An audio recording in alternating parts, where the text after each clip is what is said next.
You guys like the baseball content so much that we came back a week later. We're inside again, but not for Steven Milam, for Michael Braswell. He fed the machine last week and was like, yo, it's my turn. So we're here, we're gonna learn a little bit more about Braz, what his time was like, his first year at LSU, the transfer portal, how baseball has shaped him, what it was like to play against South Carolina. We're gonna learn all of that and more, and then maybe take some ground balls because I did play middle infield. It only makes sense. Let's get it.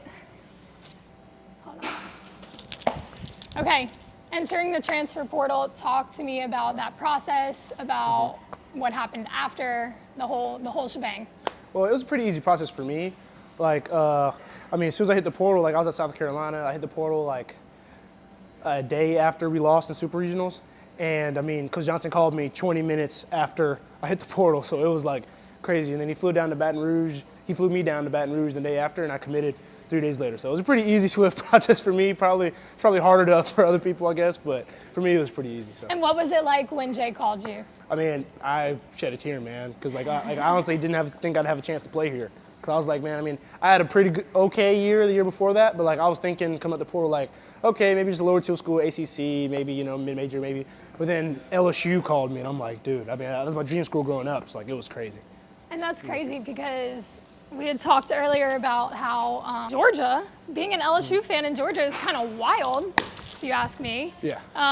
So to hear that LSU was your school growing up is really cool. Yeah. Would you have ever thought you'd be here? I had no clue. I think I'd ever be here.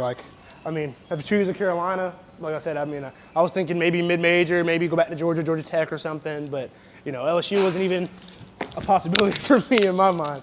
And then Coach Johnson called me, and then the rest is history at this point. First year at LSU. Okay. Thoughts? It was a fun ride, man. A lot of ups and downs through it. So started off kind of weak, started off kind of a little down, but then towards the end of the season picked it back up and had a really fun year. So with a bunch of fun guys. So it was pretty cool. What was it like to play against your former team in the postseason? It was crazy. It was crazy. There was some social media stuff going on a little bit before the game. I had my infamous "dude shut up" tweet, and that did numbers on Twitter and everything. So playing them was fun. It was fun. What was your actual reaction to that though? When you tweeted and it blew up? Yeah. What were you thinking when it blew up? I was just I was just shocked. I was just like, whoa. How did this happen? Yeah, it was crazy. And then the next day, the dude who ran the account, his boss came to me. He was like, yeah, we're sorry about that. I was like, dude, it wasn't even like that. I was like, whoa, yeah, it was crazy. So it was a whole ordeal. I remember seeing LSU Twitter go to war for you though. Yeah, the way that they were hop off, get off his back kind of thing. Yeah. They definitely had your back for sure. Yeah, love LSU fans, man. Okay, talk to me about what it was like to play in Alex Box. Alex Box, surreal experience, man. Surreal. Best fan base in the country, one of the most historic fields in the country as well. So it's just crazy. I never thought I'd be able to play here. It's crazy playing at the Box, man. It's crazy. When you think back on your first season at LSU, what are some of the most memorable points of time? Probably, first game, obviously opening day, first game. Had the pregame jitters, everything, And then Nickel State. Nickel State was probably the biggest one for me. Probably was I think, the turning point me mentally on the season. I was really lost my confidence fielding. I had a rough time fielding up to that point. I just come off a Vanderbilt series where I booted a couple, got pulled because of it, So that whole thing. And after that, I made 2 really good plays, and my team had my back and told me, hey, look, we know you're a great fielder, man, just be great. And then after that, I kind of got my confidence back and, played the way I know I can play. So that was probably a big moment. And then also SEC tournament. SEC tournament got to be. You can't go without that. That whole experience being Steve hitting the walk-off homer, that was just the whole thing that happened that end of that game was just crazy. I want your perspective on that. So he goes yard. Yeah. Y'all win. Yeah. South Carolina, what goes through your head in that moment? First I had to say we were down 8-0 in the fourth, and I was like, oh no, I'm about to get killed. I was like, I'm about to get killed. I was gonna have to turn off my phone the whole day if we lost that game.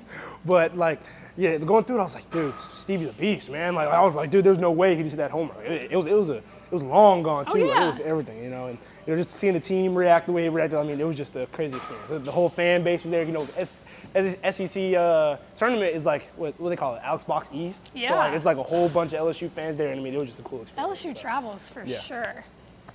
So you kind of hinted at it.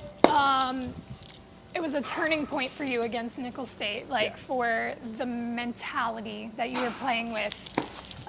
In those kind of ruts, and I talked to you about this a little bit earlier, but in those ruts where you're struggling and maybe it feels like you're making more errors than you should be, how do you stay positive? How do you keep a positive mindset moving forward?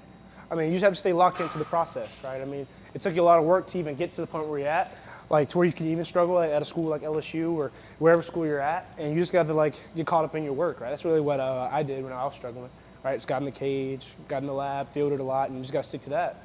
And if you stick to that, then I mean, and don't worry about the results. I mean, then everything will take care of itself. So. When you look back on your entire baseball career, what are some of the most pivotal moments? Or most memorable moments? Memorable moments, okay. One was I was 17, tried out for the Team USA 72, I think, National Team Development Program or whatever, and I made that. And that really was a big moment for me because I got cut every single year before then. I tried out 12U, 13U, 14U, 15U, every year I got cut. And that one year I made it, and I was like, man, I think I deserve to be with the great players in the country. And that really was a big moment for me. And then, I mean, Nickel State moment, I just mentioned that earlier. Yeah. And then the other one was probably senior year of high school, state playoffs first round. I played one of my best friends, Harry Ford. I played him. He was the first round pick for the Seattle Mariners. We played him. We lost, and that was just a big moment for me because I was like, it kind of put everything in full circle. That I was like, man, like, dog. I mean, I'm done with high school baseball, and it meant a lot to me. And that was probably one of the more memorable moments in my life. So. Backtrack. You talked about resiliency without saying the word resilient, but like to continue to try out for a team, to get cut again and again, and to finally make it, how do you keep hammering? Like, what made you keep going back? Just the fact that I had belief in myself, and I was like, I mean, even if I knew like to myself I wasn't as good as them, I knew I could be as good as them if I just kept working and kept, grinding and getting better. And I just had belief in myself, and you just keep the belief in yourself the whole time. Where do you think that mindset comes from? It comes from my dad. There you go. Like my dad was went to the Naval Academy, so like he's a big yes sir, no sir, big military guy, and he's always felt that belief in me. He coached me when I was 4 years old, all the way up until I was like 18. And he just kept that mindset. He was like, hey man, look, you got to keep working, and you'll be where you need to be. So basically, like, I'm gonna get it from my dad. Last deep question for you, and then we'll play. But how do you think baseball has shaped you as a person? I mean, it just, without baseball, I mean, it just, I don't know where I would be right now in life, like it's got me, taught me work ethic, taught me, team camaraderie, team chemistry, like working in a team and, self-accountability, a lot of that. And like baseball, those are three real components of growing up. So, I mean, I think that's how it shaped me as a person, so. Good answers. Oh, I was about to step right in front of him. All right, you've taken enough. It's my turn. Yep, there you go. How fast is this coming? It's not coming that fast. There you go. I still got it. Yeah, y'all are laughing. Okay, you spend a lot of time here practicing, working out, study hall, whatever, but when you're not, come on. When you're not playing baseball, what are you doing? I'm really just chilling at the house, maybe hanging with Steve, just play the game a lot. I play video games, watch shows. Ooh, I'm not cutting that I know you're a little rusty there. Hey, it's been, again, 6 years. 6 years. Also, this is a lot smaller than a softball. 2 errors in a row. Let's go. Positive mindset. Come on. Okay, so repeat that because I wasn't listening. I said, well, when I'm not playing baseball, I'm probably just in my bed watching TV or. No shot. What do you like to do aside from baseball? Besides baseball. I like to play basketball. I like to hoop. Basketball? Did you play in high school? I did. You did. I like to hoop. Were you good? So I'll hoop and then recently on the at the SC tournament. Yeah, get that one on camera. At the SC tournament, I got into fishing. So yeah, I fished one time. What? Fishing? Yeah, I went fishing. Explain that. I'd never gone fishing before. And who took you fishing? Alex Milazzo. I knew it. That makes sense. Alex Milazzo. I went with Christian Little, Alex Milazzo, and Jaden Newt. And we went to a little farm in Alabama, and it was pretty cool. We had some good times fishing. So Okay, so when did you have time to go fishing at the SEC tournament? You saw that backhand? we had, You saw the backhand. Well, we had a day off after we beat Carolina the first time. We had a day off the Oh, next day. that's right. And that day we went there. So that was pretty cool. All right, speed it up. Oh no. Come on. Okay. You got it. Okay. You sure you want to do this? Okay. You play D1 baseball and you sound scared. Okay. I'm not scared. Here we go. If I just get popped in the Steve. mouth. Jesus Christ. Okay, that was too fast. Steve. No, I mean you keep it there, but I didn't know it was coming that fast. Like, I mean she might get seriously hurt with that. Watch it. What do you mean? There we go. All right, we're going in and out. Oh no. All right, let's play this game. What questions do you have for me? Oh, roll. Okay. Dude, you don't know how to feed the machine? Okay. You turned it down. Don't Okay, turn so I got it some down. questions.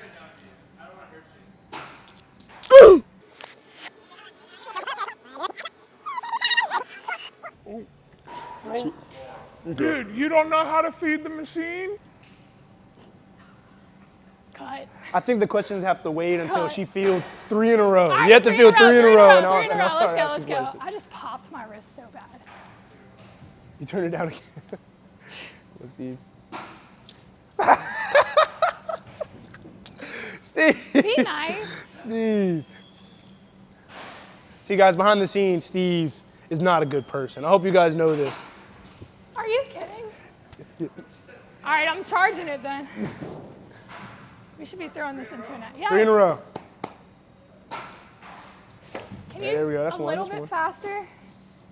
Yeah, Steve, I'm this is not getting scared. disrespectful at this point. Yeah, it is disrespectful. There we go. That's 1. Get a little.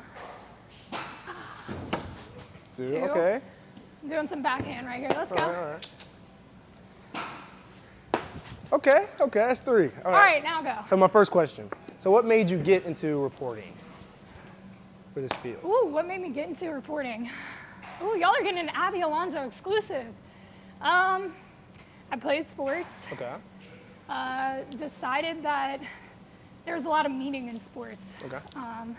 Lots of stories, lots of character building. Yeah. I think sports are important to character development as Okay. well as like what makes life fun. Okay. So I decided at like 16 that I was going to start sideline reporting and All right. doing this kind of stuff to help other people build platforms and to show, you know, the deeper meaning behind playing baseball Okay. and playing football and that kind right. of stuff. So cool. I took that route. I'm 24 now. Okay. So it's been 8 years. That's crazy. Okay. Come on. All right. Cool. Second Good question. That was All a good question. Okay, I got a second question. So I know you've played softball I did. previously. So did you play any other sports or just softball? Volleyball. Played softball and volleyball. Like, I have 5 state rings. But basically, my parents were like, do everything. Okay. So cheer, tumbling, basketball, soccer. All right. I did swim and track for a little bit. Okay. Not track, cross country. What else? She's a jack of all Oh, trades. and I danced for like 14 years. All right. My Oh sister's yeah, a- my parents were like, either you're gonna play sports or you're gonna do chores. Yeah. Okay. Well, my younger sister's a dancer. Really? So yeah, she's a competitive dancer. Tell me about your relationship with your sister. I Your mean, turn. she's a little devil. Oh. She's evil. My sister's evil. Evil. What's the age I'm difference? joking. I'm joking. She's a, I think what? She's not 18 now. 18 now, about to graduate and go to college. So big brother going through that whole process. So that's kind of crazy. Aw, But what's yeah, I it mean, I like? love her though. I love her to death. I mean, that's one of my best friends in this world, and I love her to death. And just approved her. She's had 4 boyfriends. I've only approved 1, her last one. So that's a whole ordeal. Are you super protective? Of course. I mean, it's my little sister, man. Like I'm always protecting her no matter what. Here's dog, man. here's a really insightful question. Yeah. What do you think she looks up to you for? Probably, I've talked to her before. She probably looks up to me more just because I can handle a lot of pressure that has been on me and a lot of adversity that's come on me. Like, I mean, during the first part of the year, I had, like I said, a very down stretch hitting and fielding wise, and you know, especially with the LSU fan base and everything. I mean, she was there here in the booth and everything. Yeah. So just going through all that adversity and stuff, I think this is what she looks up to me the most for. It seems like y'all have a close relationship. Hey, there we go. Yeah, that's fine. Are you the oldest sibling? I am. I'm only have one sibling. That's my younger sister. Younger sister? Okay, so I have a younger brother. Okay. I think there's like a, Want to get in there? yeah, I'll get in. Okay. There's like a pressure that kind of comes with being the oldest sibling. Okay. You're Yeah. the first kid, you know, your parents are still learning with you, and then Yeah. you have to set the example for your sister. Yeah, you do. But I would say that being the oldest sibling forms a tough character and does a lot for your like self-growth and where you head in your life and the path you forge for yourself. Yeah. Agreed? Yeah, I'd say that. A lot of responsibility, a lot of accountability. As a older brother set a good example for him, and you know, make sure they're going in the right path. So. Okay, here's the challenge. Okay. 3 front hands, 3 regular, Okay. 3 back hands, Okay. and see who can do it without any errors. Okay. This is a new glove, so I'm gonna have to use Stevie's glove for the backhand. My glove's real old. My glove is. Hold on, hey, give me a backhand. Let me see if I can catch it with the backhand. Oh, All right, he's going first. Wait. Oh yeah, I can do it. All right, here we Okay, go. let me say it to them. 3 front hands, 3 just fielding, and 3 back hands. No errors. Okay, gotcha. So it works. Okay. Let's go. Here we go. 3 front, so 3 right here.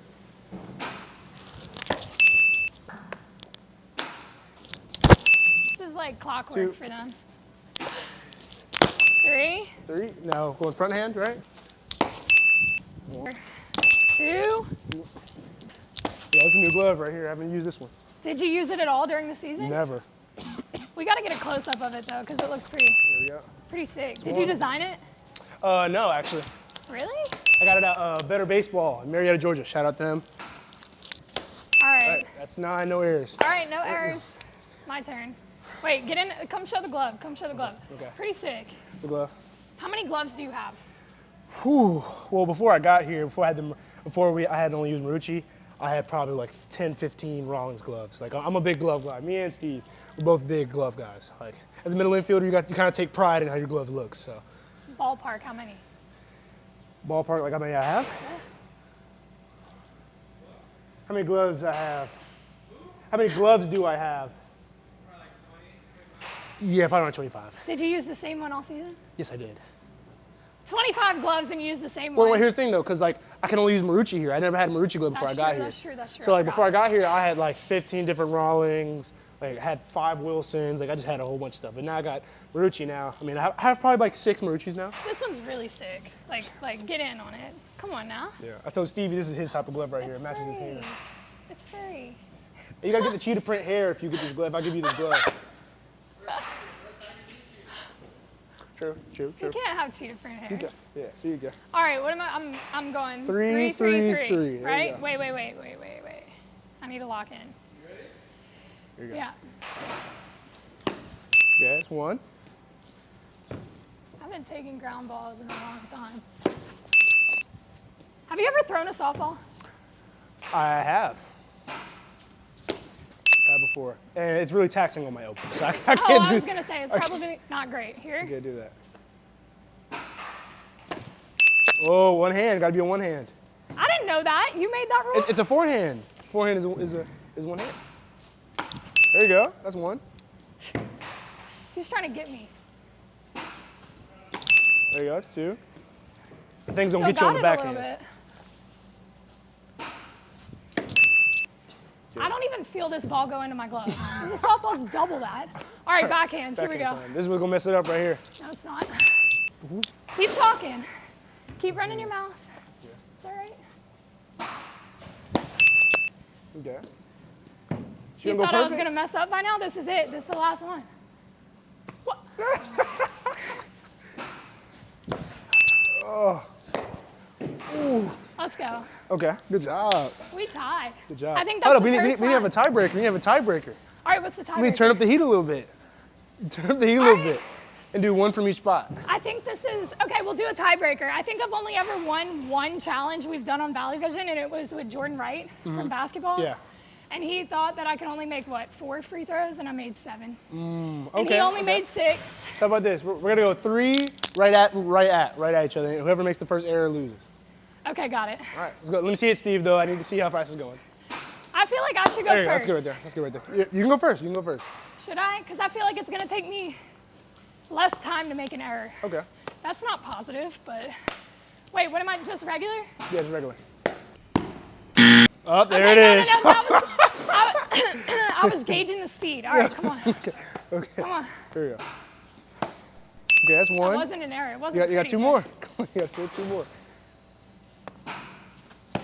Okay, that's two. It's kind of fast. Okay, that's three. All right, here we go. Let's see now. Here we go. One, Into the chest. Into the chest.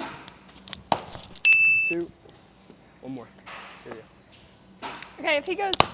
All right. All right, I'm gonna take. Oh wait, we're doing. Okay. Hey, now we gotta do backhands now. Okay. Are we running out of balls? Wait. I wasn't ready. Okay, now I'm ready. Backhands. Stop doing that. Okay. Oh, There it is. Okay.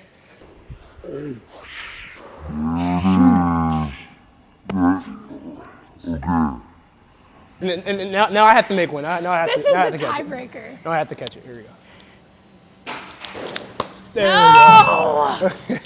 God. I'm hurting. It's all good. fine. Hey, you did way better than I thought, though. If he didn't win, we'd have an issue. So I was set up to fail, but it's fine. I'm here. You did way better than I thought you would, though. Gotta be honest. Thanks. Gotta be honest. All right, you ready to round out? Yeah. I kind of asked Steven this question last week. Okay.